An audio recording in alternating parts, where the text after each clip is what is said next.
함께 읽도록 하겠습니다. 시작. 거만한 자는 견책받기를 좋아하지 아니하며 지혜 있는 자에게로 가지도 아니하느니라. 마음의 즐거움은 얼굴을 빛나게 하여도 마음의 근심은 심령을 상하게 하느니라. 명철한 자의 마음은 지식을 요구하고 미련한 자의 입은 미련한 것을 즐기느니라. 고난받는 자는 그날이 다 험악하나 마음이 즐거운 자는 항상 잔치하느니라. 가산이 적어도 여호와를 경외하는 것이 크게 보하고 번뇌하는 것보다 나으니라. 채소를 먹으며 서로 사랑하는 것이 살진 소를 먹으며 서로 미워하는 것보다 나으니라. 아멘. 오늘 하늘을 바라보세요 라는 제목으로 잠언 15장 12절에서 17절 말씀을 우리가 받을 때 정말 이 하루 살면서 또 저의 남은 삶 가운데 지치고 힘들 때, 아프고 괴로울 때, 하늘을 바라볼 때 정말 하나님께서 주시는 하늘의 평안이 우리에게 임하길 주님의 이름으로 축원합니다.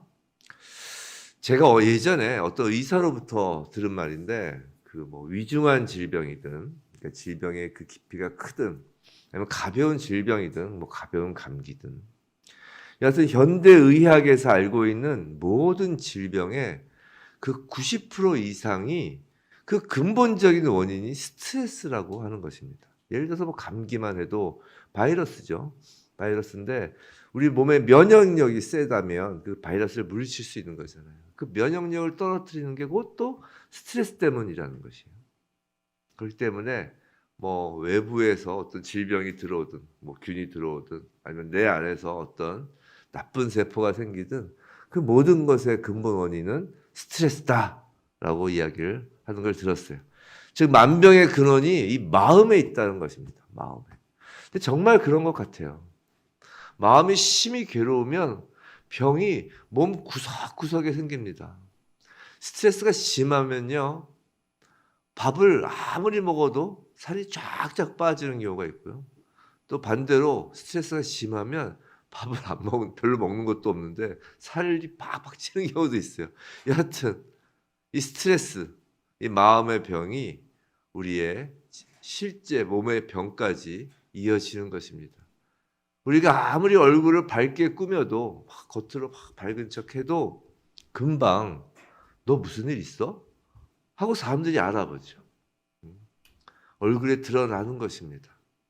그래서 마음의 평안만 누릴 수 있다면 우리의 삶 90%의 문제는 이미 해결된 것이나 마찬가지입니다. 우리 밖에 있는 문제 해결이 중요한 게 아니라 내 마음의 평안이 중요하다는 것이에요. 어디서도 제가 들은 얘기인데 우리의 걱정, 근심거리들은 그 외부 환경 그런 문제들은 일어나지 않을 것이 몇 프로, 그다음에 일어날 가능성이 적고 한 몇 프로에서 실제 그 우리의 염려거리가 나의 삶에 영향을 미칠 수 있는 퍼센테이지가 4%? 그 정도밖에 안 된다 그러는데. 하여튼 그 외부의 환경이 중요한 게 아니라 문제가 중요한 게 아니라 내 마음의 평안이 실제적으로 중요하다는 것이에요. 한번 13절 보세요. 13절. 마음의 즐거움은 얼굴을 빛나게 하여도 마음의 근심은 심령을 상하게 하느니라. 마음에서 병이 시작된다라는 것은 제 말이 아니라 그 의사의 말이 아니라 이 성경에 있는 것이에요.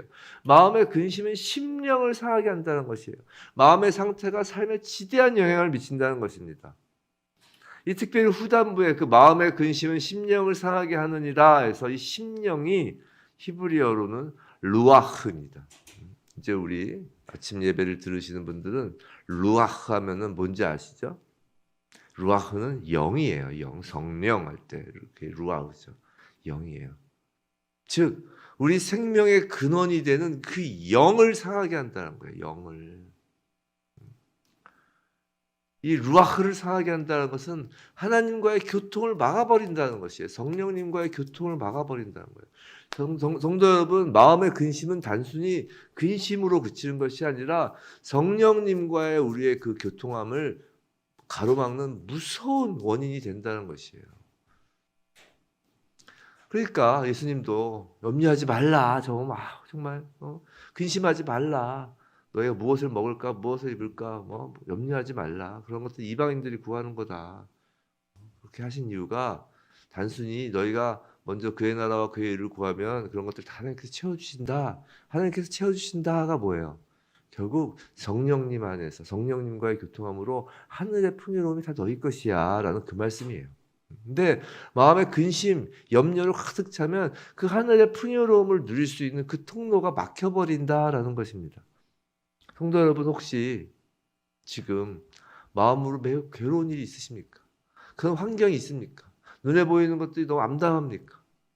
그래도 마음의 근심함이 없으면, 마음의 근심함과 염려함을 내려놓으면 성령님께서 도우신다는 것이에요.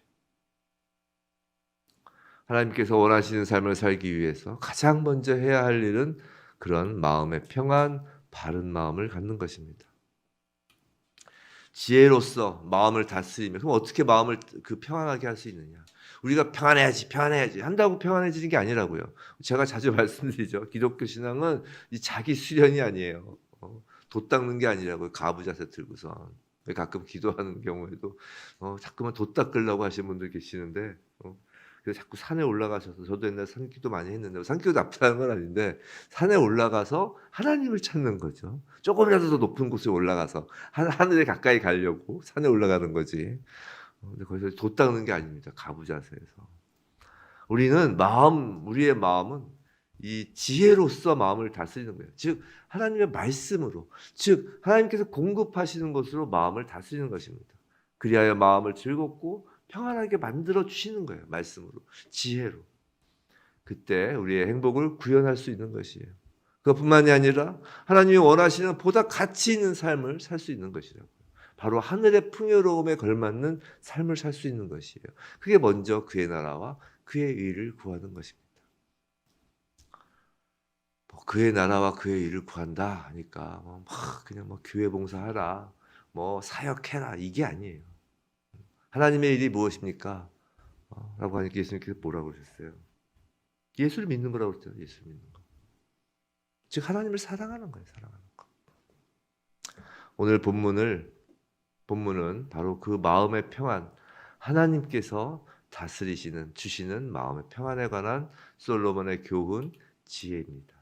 자, 그런데 마음의 평안 중에 가짜 평안이 있는 거 아세요? 가짜 평안. 이게 하나님의 지혜로 주시는 평안이 있는 반면에 가짜 평안이 있어요. 가짜 평안. 근데 많은 세상 사람들은 이 가짜 평안이 진짜 평안인 줄 알고 속아 넘어가요. 이 가짜 평안이 뭐냐면 소위 말해서 오구오구 우쭈쭈만으로 얻는 평안이에요. 오구오구 우쭈쭈만으로. 제가 이걸 오구오구 우쭈쭈라고 표현합니다. 요새는 이제 중국이 한 명의 자녀만 낳도록 하는 정책을 철폐하였다고 해요. 이제 중국도 2명, 3명까지 나올 수 있게 이제 법을 바꾼다고 그러죠. 근데 과거 이제 중국도 이제 인구가 인도보다 이제 인구가 적어졌어요, 중국이. 그래가지고 인도가 오히려 세계 1위랍니다.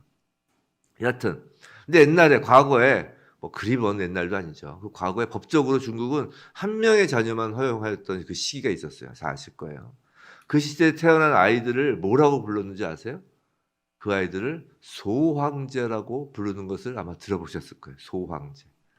이 한 명의 자녀만 키우다 보니까 마냥 오구오구 우쭈쭈쭈 한 거예요. 그래서 그렇게 자기만 아는 자녀들로 컸고, 그 자기만 아는 자녀들이 자라면서 사회적 문제를 야기하게 된 것을 빗대어서 만들어진 단어가 바로 소황제라는 거예요. 소황제. 중국 사람들 비하하려고 하는 것이 아니니까 혹시 이게 방송이 남으니까 매우 조심스러워요. 근데 여하튼 그거는 중국 사람들도 알 겁니다. 즉 소황제의 당사자는 나만 평안하면 돼라고 하는 거예요. 나만 평안하면 돼. 오구오구 우쭈쭈 하다 보니까. 근데 이런 나만 평안하면 돼라는 것은 가짜 평안이라는 거예요. 하늘이 주시는 평안은 이런 나만 평안하면 돼의 평안이 아니라는 것이죠. 왜냐하면 진짜 참된 평안은 관계와 밀접한 평안이기 때문이에요. 관계. 17절 보세요. 17절 보시면 채소를 먹으며 서로 사랑하는 것이 살진소를 먹으며 서로 미워하는 것보다 나으니라 라고 합니다. 즉 무엇을 먹느냐. 지금 채소를 먹어라라는 것이 아니에요. 보시면 아시겠지만 그것도 소를 먹지 말라는 게 아니라고요. 살찐 소를 먹지 말라는 게. 즉 무엇을 먹느냐가 문제가 아니라 즉 부유하냐 가난하냐가 평안을 결정하는 것이 아니라 서로 사랑하느냐 서로 미워하느냐로서 평안이 결정된다는 것이에요. 그래서 눈여겨봐야 할 것은 서로 사랑입니다. 서로 사랑. 또 서로 미워하느냐예요. 서로예요. 자기 사랑이 아니고 자기 미움이 아니에요. 서로 사랑, 서로 미움이에요. 즉 서로 자기 미움도 있어요. 이게 자기 연민이죠. 자기 연민. 쉽게 얘기해서. 즉 다 관계에 관련된 내용이라는 것이에요. 그렇기 때문에 오구오구 우쭈쭈로 나만이 이렇게 평안하겠다는 그런 걸로 오구오구 우쭈쭈로 형성된 인격은 참된 평안을 갖기 힘들다는 것이에요. 왜냐하면 그 소황제 같은 그 인격은 겉으로만 사랑을 외치지만 겉으로 막 사랑이 많은 것 같지만 결국은 모든 것이 자기 사랑으로 귀결되고 그것은 결국 그 소황제 자신에게도 마음의 평안을 가져오지 못하기 때문이에요. 생각해 보세요. 자기 사랑으로 가득 찬 사람은 만일 다른 사람이 자기를 사랑하지 않는다거나 조금이라도 자기 사랑, 스스로를 사랑하는 것에 흠집이라도 날 것 같으면 이게 소위 말하여 자기의에 조금이라도 흠집이 날 것 같으면 바로 마음이 거칠어지게 되는 것입니다. 평안이 있을 수가 없어요. 이건 자기 연민도 마찬가지입니다. 자기를 이렇게 막 미워하는 막 자기만 계속 자기를 돌아보면서 막 그냥 자기 가슴만 치는 그 또한 마음이 평안할 수 없죠. 서로 여튼 미움은 평안을 가져올 수 없습니다. 자기 미움이든 서로 미움이든 평안을 가져올 수 없어요. 서로 사랑하는 것만이 참된 평안을 가져오죠. 즉 평안은 관계에 관련된 것이에요. 그런 소황제와 같은 사람을 12절에서 거만한 자라고 보시면 됩니다. 12절 거만한 자는 견책받기를 좋아하지 아니하며 지혜 있는 자에게로 가지도 아니하느니라. 자기 머리 위에 다른 사람을 두지 못하는 거예요. 거만한 자는. 그래서 어떤 훈계도 그의 귀엔 들어오지 않습니다. 더더군다나 그 거만한 자에게는 훈계하라는 자도 이제 나타나지도 않아요. 그저 오구오구 우쭈쭈 이렇게 키워졌기 때문에 그렇게 대접을 받았기 때문에 오구오구 우쭈쭈 하는 사람들만 옆에 우글우글 모이는 것입니다. 마음의 평안은 겸손함에서 시작되는 거예요. 거만함에서 비롯되는 나는 좋아. 보통 우리 그런 얘기 들어본 적 있죠. 어떤 사람 이야기하다 보면 난 좋아. 난 괜찮아. 상대방은 아무런 안중에도 없이. 그런 거만함에는 진짜 평안이 없는 것이. 마음의 평안은 겸손함에서 시작돼요. 겸손하여야 이 겸손이 중요한 이유는 겸손이라는 것은 내 마음의 공간을 만든다라는 것이에요. 겸손하여야 지혜를 받아들일 마음의 공간이 생기는 것이에요. 하나님 앞에 겸손하여야 하나님의 말씀이 들어올 공간이 생기는 것이에요. 하나님 앞에 오만하고 거만하면 하나님 말씀이 우리 안에 들어올 공간이 없는 거예요. 마찬가지로 어른 앞에서 부모 앞에서 겸손한 마음을 갖는다는 건 부모의 훈계 교훈이 들어올 공간이 생긴다는 것이라고요. 참된 겸손함으로 참된 지혜를 받아들일 공간이 생기는 것이에요. 그리고 그렇게 지혜가 마음에 들어와야 이제 마음에 참된 평안이 더욱 가능해지는 것이에요.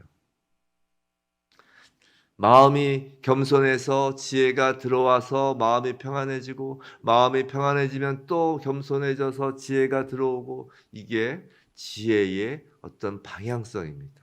14절이에요. 자, 명철한 자의 마음은 지식을 더욱 요구하고 미련한 자의 입은 미련한 것을 즐기느니라. 이것이 바로 이 말이에요. 우리 이 구절에서 지혜 또 미련함이 다 어떤 경향성을 가지고 있다는 걸 알 수 있어요. 명철한 자의 마음은 더욱 지혜를 구하려고 노력하는 것입니다. 요구한다는 건 노력한다는 것이에요. 그래서 더욱 지혜롭게 된다는 것이죠.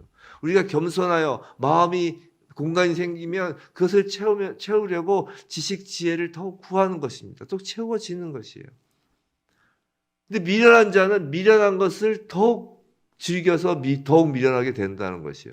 미련한 자의 입은 미련한 것을 즐기느니라. 그래서 그 즐기느니라의 그 히브리어 원어는 그 마치 양들을 목초지에 이렇게 풀어 넣어서 막 그거 풀들을 먹이는 그 먹는 그 행위를 의미하는 단어예요. 히브리어 원어로. 즉, 그래서 미련한 자의 입이라고 지금 표현하는 것입니다. 그러니까 원어로 읽으면 재미있어요. 미련한 자의 입은 이 미련한 것이 소위 말해서 이 풀이에요. 목초지의 풀. 그것을 막 즐겨서 먹는다는 거예요. 계속 미련한 것을 삼킨다는 것이죠. 돼지가 삼키는 것처럼. 이런 방향성을 갖고 있어요. 좀 이런 예가 적절할지 모르지만 우리가 가만히 그래서 이 경향성을 결국 그 나쁜 경향성, 선한 경향성은 계속 발전시켜야 되겠지만 나쁜 경향성은 깨야 되거든요. 그 방향을 전환시켜야 되거든요. 그래서 회개라는 것이 이 방향을 전환한다는 의미잖아요. 돌이키다라는 회개하다는 뜻이잖아요. 그 히브리어 원어 뜻이. 우리 한번 가만히 보면 우리가 공부 잘하는 아이와 그렇지 않은 아이를 보면 이 경향성을 발견할 수 있어요. 자, 공부 잘하는 아이는 성적이 잘 나와요. 근데 성적이 잘 나오면 또 더욱 더 공부하고 싶어지는 거예요. 이렇게 또 공부를 열심히 하면 또 좋은 결과가 나오고 이렇게 어떤 방향성을 띠고 반대로 공부하지 않으면 성적이 안 나오죠. 성적이 안 나오면 또 공부가 재미없어요. 그럼 관심이 또 멀어지고 또 더 성적이 떨어지고 어떤 그런 방향성이 있어요. 그래서 성적이 안 나오고 공부를 못하는 아이에게는 정말 중요한 건 막 공부를 가르치는 게 중요한 게 아니라 한 번의 모멘텀이 중요해요. 그 방향을 탁 바꿔줄 수 있는. 그러니까 공부 잘 못하는 아이한테 막 여러 과목으로 막 잘 시킬 필요가 없어요. 공부 잘 못하는 안 하고 못하는 아이한테 공부를 잘하게 하는 방법은 그 아이가 좋아하는 과목을 하나를 딱 택해서 그 과목에서 정말 좋은 점수를 받게 하는 게 제일 현명한 방법입니다. 딱 그래서 하나가 딱 정말 예를 들어서 국영수는 다 그냥 꼴찌라도 자기가 정말 좋아하는 과목, 미술이면 미술, 어떤 과목에서 탁 두각을 나타내면 그때서부터 그 아이는 공부에 관심을 갖기 시작해요. 다른 과목도 내가 해볼까? 이렇게 딱 방향 전환하는 게 중요하죠. 그 계기가 있게 되면 공부를 잘하게 되는 경우를 자주 봅니다. 근데 죄는 이게 공부와는 상상도 할 수 없죠. 비교도 할 수 없죠. 죄는 매우 강력한 경향성을 갖고 있어요. 우리 이미 날 때부터 원죄라는 그 죄의 경향성을 갖고 태어났습니다. 이미 기울어진 운동장이에요. 한쪽으로 계속 미끄러져 가게 돼 있어요. 이 경향성은. 그래서 죄에서 벗어났다 싶으면 다시 미끄러져서 죄에 빠지는 것이고요. 가만히 더더군다나 놔두잖아요. 그럼 죄의 경향성에 죄는 더욱 깊어지고 확산되는 것이에요. 늪이라고 제가 가끔 표현하는데 늪에 빠지는 거예요. 늪에 빠지면 어떻게 돼요? 허우적거리면 거릴수록 더 빠지잖아요. 이걸 어떤 계기로 끊어내야 된다는 것이에요. 죄의 경향성을. 다만 공부뿐만이 아니라. 14절에서의 미련함은 일종의 죄입니다. 죄. 성경에서 잠언에서 미련하다고 하는 건 죄라는 것이에요. 이 미련함을 끊어낼 계기가 필요하다는 것이에요. 사랑하는 성도 여러분, 그래서 마음의 결단이 필요한 거예요. 마음의 평안은 결단이 필요해요. 하늘로부터 오지만 하나님의 말씀으로부터 오지만 우리의 결단이 필요하다는 것이에요. 결코 하나님은 제가 자주 표현하는 말이 아주 지겨우실 텐데 감나무 밑에서 감 떨어지는 것처럼 입 벌리고 있는 자에게는 하늘의 풍요로움이 떨어지지 않아요. 감나무 밑에서 감 떨어질 걸 기다리고 입 벌리고 있으면 감이 떨어지는 것이 아니라 지나가던 새에 새똥이 떨어져요. 마음의 결단이 필요하다고요. 죄의 경향성이 워낙 강하기 때문에 결단하고 또 결단하고 또 결단하고 이것이 소위 마음의 전쟁이라고. 우리 마음이 지식을 요구하도록 해야 하는 것이에요. 그래서 14절 명철한 자의 마음은 지식을 요구한다는 거예요. 요구한다는 게 뭐예요? 결단, 의지가 있다는 거 아니에요. 하나님의 말씀을 향한 결단이 있어야 되는 것이에요. 그래서 매일같이 결단을 해야 된다는 것이에요. 워낙 죄의 경향성이 강하기 때문에 단 하루라도 우리의 이 결단이 없으면 그냥 스르르르 그냥 늪속에 빠진다는 것이에요. 말씀을 향한 결단은 매일같이 하여도 부족합니다. 그래야 그렇게 매일 말씀을 향한 그 요구, 그 결단이 있어야 마음의 평안을 지킬 수 있는 것이에요. 지혜를 날마다 구하고 지혜이신 예수 그리스도를 마음에 채울 때에만 우리의 마음은 외부 환경과 전혀 상관없이 평안할 수 있다는 것이에요. 어찌 사람이 환경과 상관없이 평안할 수 있나요? 못해요. 우리 힘으로는. 아무리 산에 올라가서 돌을 닦아 보세요. 산에 올라가서 돌 닦는 도인들도 갑자기 누가 옆에서 쿡 찌르면 성질 버럭버럭 낼 거라고요. 외부 환경과 상관없이 평안할 수 있는 것은 오직 하늘로부터 오는 지혜이신 예수를 마음에 채울 때만 가능하다고요. 그것을 15절, 16절에서 말씀하시는 거예요. 15절, 16절. 자, 고난받는 자는 그날이 다 험악하나 마음이 즐거운 자는 항상 잔치하느니라. 자, 15절에서 지금 말하고자 하는 것은 고난을 경험하는 자들의 어떤 삶 자체가 비극으로 채워져 있다. 고난받는 자는 그날이 다 험악하나라. 이 구절은 그냥 고통을 경험하는 자들의 삶의 그 비극을 지금 의미하는 게 아니에요. 고난받는 자는 물론 험악하죠. 근데 그런 의미가 아니라 여기서 말하는 고난받는 자란 항상 비관적이어서 현재 눈앞에 펼쳐져 있는 상황을 넘어서서는 생각을 가질 수 없는 자를 말하는 것이에요. 항상 자기 신세만 한탄하는 사람들 있잖아요. 그래서 늘 그런 사람들은 마음속에 비극적인 그 결말만을 예견해서 항상 근심 걱정을 안고 살아가는 자들입니다. 지금 제가 긍정의 힘을 이야기하는 것은 아니에요. 미국에 살 때 막 했던 긍정의 힘. 하지만 그 비극적인 것만을 결말을 늘 입에 달고 마음속에 품으면 비극적으로 살아가는 거예요. 자, 반면 마음이 즐거운 자는 지금 마음이 즐거운 자는 항상 잔치하느니라라는 것이 외형적으로 지금 늘 즐거운 일이 벌어진다는 이야기가 아니잖아요. 외형적으로는 고난이나 위험에 처할 수도 있으나 그 마음 깊은 곳에서 그런 고난이나 위험이 나를 위축하지 않게 하고 그렇게 위축되는 일이 없으면 기쁨과 내적인 풍요로움을 누리는 사람을 지금 마음이 즐거운 자라고 하는 것입니다. 이것을 이 15절 예를 16절에서 예를 드는 거예요. 16절 가산이 적어도 여호와를 경외하는 것이 크게 부하고 번뇌하는 것이 나으니라라고. 지금 그것을 이제 재산으로 16절에서 이야기를 하는 것입니다. 가산이 적어도 여호와를 경외하는 것이 크게 부하고 번뇌하는 것보다 낫다는 것이죠. 즉 15절과 연이어서 인간의 마음이 기쁘고 즐거울 방법을 16절에서 오늘 전체의 주제로서 그 방법을 제시하고 있는 거예요. 그것은 여호와를 경외하는 것이. 성도 여러분, 분명히 가난은 불편함을 가져다 줍니다. 저도 가난 싫어요. 불편해요. 가난하면 먹고 싶은 거 못 먹고 입고 싶은 거 못 입고 아무래도 불편합니다. 하지만 그 가난 속에 여호와를 경외하는 것이 존재한다면 부유함 속에서 아무리 내가 먹고 싶은 거, 내가 갖고 싶은 거 다 갖고 마음껏 누려도 그런 부유함 속에서 번뇌하는 것보다 당연히 훨씬 더 유익합니다. 왜 부유함이 마음의 평안을 가져온다고 한다면 그 재벌들 왜 그렇게 그 재벌가의 정말 온갖 질병과 온갖 정말 불행한 일들이 생기나요? 우리 잘 알잖아요. 인간 삶의 근본적 의미와 그 즐거움은 여호와 경외에서 출발하는 것입니다. 여호와 경외. 사랑하는 성도 여러분, 삶이 혹시 팍팍하고 힘드시나요? 마음이 평안하기 힘들 정도로 폭풍 같은 시간을 지금 보내고 계실까요? 하늘을 한번 보시기 바랍니다.